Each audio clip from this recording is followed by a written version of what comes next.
Iran के supreme leader Ayatollah Ali Khamenei America और Israel के हमले में मारा गया। लेकिन क्या एक देश का सुप्रीम लीडर इतनी आसानी से मारा जा सकता है? अमेरिका और इजराइल के हमलों में आखिर कैसे खामेनेई की मौत हुई, इस रिपोर्ट में बताते हैं। नमस्कार, मैं हूं आपके साथ ममता तिवारी और आप देख रहे हैं न्यूज़ 18 का डिजिटल प्लेटफॉर्म। खामेनेई को मारना इतना आसान नहीं था। अमेरिकी खुफिया agency central intelligence agency CIA ने अमेरिका और इजराइल के हमलों से पहले कई महीनों तक ईरान के शीर्ष नेताओं की गतिविधियों पर नजर रखी। इन्हीं हमलों में ईरान के supreme leader Ayatollah Ali Khamenei की मौत हुई है। ऑपरेशन से जुड़े एक सूत्र ने news agency associated press AP को बताया है कि CIA ने खामेनेई समेत कई वरिष्ठ ईरानी नेताओं की आवाजाही पर महीनों तक नजर रखी। याद रखिए, महीनों तक नजर रखी, तब जाकर इस तरह से इस वॉर को अंजाम दिया गया, इस हमले को किया गया। सूत्र ये भी बताते हैं, सूत्रों के मुताबिक अमेरिकी एजेंसियों ने जो खुफिया जानकारी जुटाई उसे इजरायली अधिकारियों के साथ साझा किया गया। इसी जानकारी के आधार पर संयुक्त हमले का समय तय किया गया। द न्यूयॉर्क टाइम्स ने भी इस ऑपरेशन से पहले अमेरिका की खुफिया तैयारियों पर रिपोर्ट की थी। CNN की रिपोर्ट के अनुसार अमेरिकी और इजरायली अधिकारियों ने खामेनेई की रोजमर्रा की गतिविधियों का गहराई से अध्ययन किया था।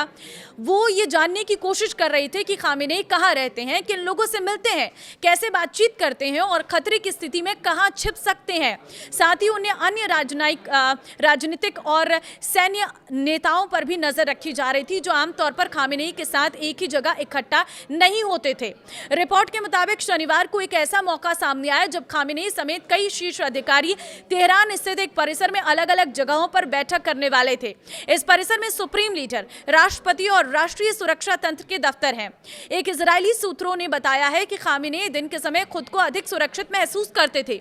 बताया गया कि शुरुआत में रात में हमला करने की योजना थी, लेकिन बाद में इसे बदलकर दिन में हमला करने का फैसला लिया गया।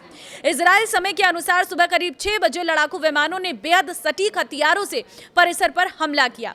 यह संयुक्त अमेरिकी इजरायली ऑपरेशन की पहली बड़ी कार्रवाई थी।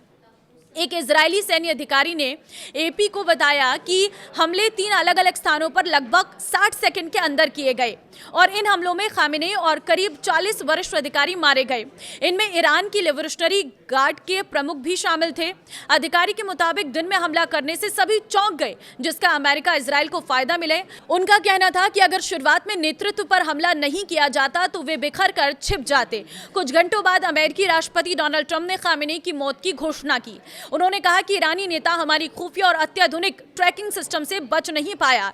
इन हमलों के बाद संघर्ष और तेज हो गया। ईरानी अधिकारियों के अनुसार बमबारी शुरू होने के बाद से 200 से अधिक लोगों की मौत हो चुकी है। जवाब में ईरान ने इजराइल और खाड़ी देशों में मौजूद अमेरिकी ठिकानों पर मिसाइल और ड्रोन हमले किए हैं। अमेरिकी सेना ने पुष्टि की है कि इस संघर्ष में 3 अमेरिकी सैनिक मारे गए और 5 गंभीर रूप से घायल हुए हैं। ये इस टकराव में अमेरिका के पहले आधिकारिक हताहत हैं। 1989 से ईरान के सुप्रीम लीडर रहे खामेनेई के पास सैन्य और विदेश नीति से जुड़े अंतिम फैसले लेने की ताकत थी। उनकी मौत के बाद सत्ता में बड़ा खालीपन पैदा हो गया है। विशेषज्ञों का कहना है कि इससे पहले से अस्थिर क्षेत्र में और अस्थिरता बढ़ सकती है। इस संघर्ष का असर पूरे मिडिल ईस्ट में हवाई सेवाओं पर पड़ा है।